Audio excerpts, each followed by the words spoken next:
Oui, allô? Oui, j'aimerais parler à Paul Biya. Non mais, enfin, comment c'est qui je suis? Je suis un Camerounais, tout ce qu'il y a de plus banal. Ah, il n'est pas là. Il ne dialogue pas avec n'importe qui. D'accord, oui, je... Ah, nous sommes ses créatures. Il va au-delà de Jésus-Christ. Oui, je veux bien, mais le sujet, il est quand même important. J'aimerais parler des malversations financières, là, entre autres. La canne que nous n'avons pas pu y avoir nous a coûté la bagatelle somme de 3 000 milliards de francs CFA. C'est quand même la quasi-totalité du budget national.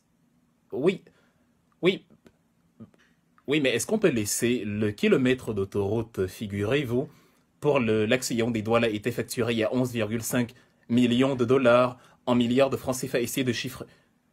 Ouais, mais je voudrais lui dire tout. Bah, ok. Alors, bon, si ça dérange, on peut quand même changer de sujet et parler des relents tribaux et tribalistes qu'il y a là dans le pays. Il paraît que, au nom de Paul Biya, des membres de son gouvernement ont dit des choses du genre si vous allez sur Wikileaks avec Amadou Ali, en 2011, Mbamileke ne sera jamais président de la République.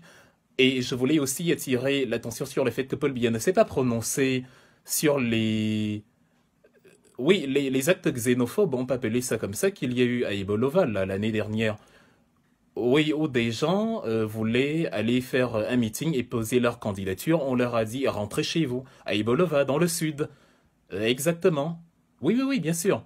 C'est-à-dire que, comme on dirait, il y a des étrangers retournés en France. On a dit aux Camerounais rentrez chez vous. Ils, ouais, c'est ce type de Paul Biya ne s'est pas prononcé pour dénoncer ce tribalisme. Est-ce que je peux l'avouer? Est-ce que je pourrais l'avouer? Oui, mais pour qu'il se prononce, pour qu'il se désolidarise, est-ce qu'il l'a fait? Oui, mais attendez. Oui, bon, déjà, c'est pas le billet que je veux avoir. Mais si vous parlez des cas de l'ambassade du 26 janvier, il y a eu des événements avant les cas des ambassades. Je crois que ceux qui sont allés casser les ambassades l'ont fait de manière spontanée parce que, au nom de Paul Biya, on avait tiré sur des femmes. Regardez le légende de Michel Doki, là, les photos. Oui, les photos sont encore disponibles. Oui, oui, oui.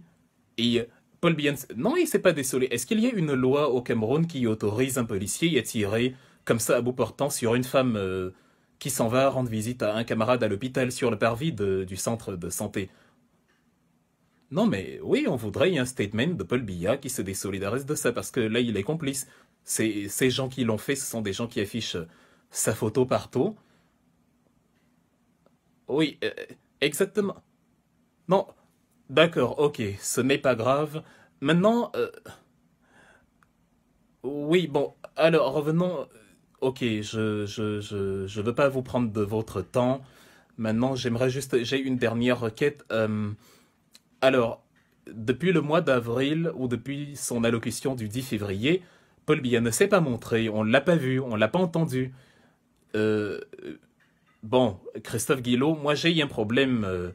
L'ambassadeur de France ne doit pas être celui qui vient me renseigner sur l'état de santé de Paul Biya.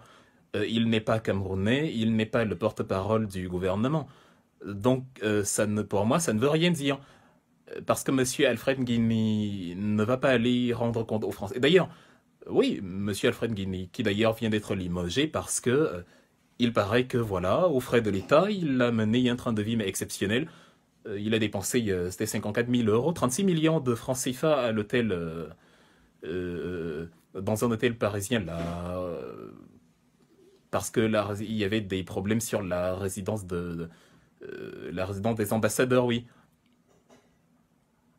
Oui, je crois que c'était l'hôtel du conservateur ou quelque chose comme ça. Bref, ce n'est pas important, mais en tout cas, ce n'est pas Christophe Guilot qui doit nous dire.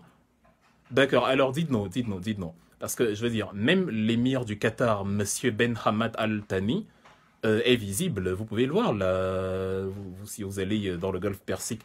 On sait où il est, on sait ce qu'il fait. Paul B. Non, ok, ok, j'ai pris trop de votre temps. Je vais résumer par une seule question. Est-ce que Paul Biya est mort? Tiens, il a coupé.